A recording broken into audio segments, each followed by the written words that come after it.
Employees in all organizations fall into one of two categories. One category is the employee who merely shows up in exchange for a paycheck. Sure, they'll do good work for you, but their primary motivation is about paying their bills. And if they can find more money elsewhere, they'll be gone in a flash. The second category is the employee who is inspired by the work they do and are committed to the goals of the organization. They're motivated by contributing to something larger than themselves. Sure, they need a paycheck to put a roof over their head and feed their families, but that's secondary to the high-level sense of accomplishment and contribution to a higher purpose they get from the work they do. Do you want more Category 2 employees in your organization? Hi, I'm Bob Woolverton. I'm the founder and CEO of Top Tier Leadership Training. We specialize in providing executive-level leadership training to leaders of any and all organizations. When we come back after this short break, I'll introduce you to these two categories of employees and give you some insight on how my company can help you get your employees motivated by something more than a paycheck. So stick around.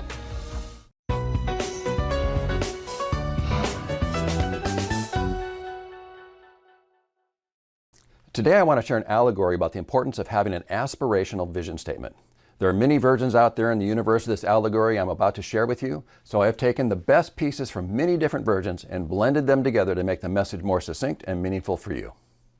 So, picture yourself as a traveler in the European countryside in the late 1700s. It's a hot summer day in August, the sun is shining bright, the beautiful blue sky is dotted with white, puffy clouds. The hillsides are covered in a lush greenery. And the mountaintops are still capped with white snow and ice, and the scent of flowers in full bloom is floating lightly on the gentle summer breeze. You're out for a walk on this beautiful afternoon, taking in the beauty of the countryside and wondering what it must be like to live here. And during this beautiful afternoon stroll, you come across two stonemasons who are hard at work. You notice the large stones they're chipping away at with a hammer and chisel to shape them for their final resting place in some sort of wall or structure. You're not even sure what it's going to be yet. But there's no doubt in your mind these two men are doing hard manual labor. The work these two men are doing seems like grueling work, yet perhaps a little artistic too. So you walk up to the first stonemason and you ask, "Do you like your job?" He looks up at you and he replies, "You know, I've been building this wall for as long as I can remember. The work's monotonous. I work in the scorching hot sun all day long. The stones are heavy, and lifting them day after day can be backbreaking. And I'm not even sure if this project will be completed in my lifetime. But you know, it's a job and it pays the bills." You thank him for his time and you walk on. About 30 feet away, you walk up to the second stonemason and you ask him the same question. "Do you like your job?" The man stops his work. He looks up at you. You can see the sun glisten in the sweat as it drips off his brow. He puts down his hammer and chisel. As he stands up to look you in the eye, he pulls a rag out of his pocket and wipes his brow dry and replies, "I love my job. I'm building a cathedral. Sure, I've been working on this wall for as long as I can remember, and yes, the work is sometimes monotonous. I work in the scorching hot sun all day long. The stones are heavy and lifting them day after day can be backbreaking, and I'm not even sure if this project will be completed in my lifetime. But I'm building a cathedral that will be here for hundreds of years, perhaps thousands of years, and used by many as a place of worship long after I'm gone." Here we have an example of two men doing the exact same work, but one is showing up to merely collect a paycheck, but the other man is showing up because he believes in and is committed to the vision of what he's building. So where did that vision come from? There's another version of this allegory that continues on to explain where the vision came from. In that version, the second stonemason continues on like this. "I have journeyed many miles to be part of the team that is constructing this magnificent cathedral. I've spent many months away from my family and I miss them dearly. However, I know how important this cathedral will be one day, and I know how many people will find sanctuary and solace here. I know this because the bishop once told me his vision for this great place. He described how people will come from all parts to worship here. He also told that the cathedral will not be completed in our days, but that the future depends on our hard work." In this allegory, the vision came from the bishop. It came from the faith leader. Where does the vision come from in your organization? The vision is supposed to come from the strategic apex of your organizational pyramid. The initial vision has to start at the top. However, defining, refining, and sharpening the focus of the vision involves people from all levels of the organization. That involvement creates commitment and understanding. But the vision always must start at the top of the organization. That is why my company focuses on executive-level leadership training. Let me give you one more example from Greek mythology, the story of King Sisyphus. King Sisyphus was a cruel king, and because he was so cruel to his people, the Greek gods decided he needed to be punished. The punishment they bestowed on Sisyphus was the task of pushing a giant boulder up a hill all the way to the hilltop. It would take Sisyphus all day to push the large boulder to the top of the hill.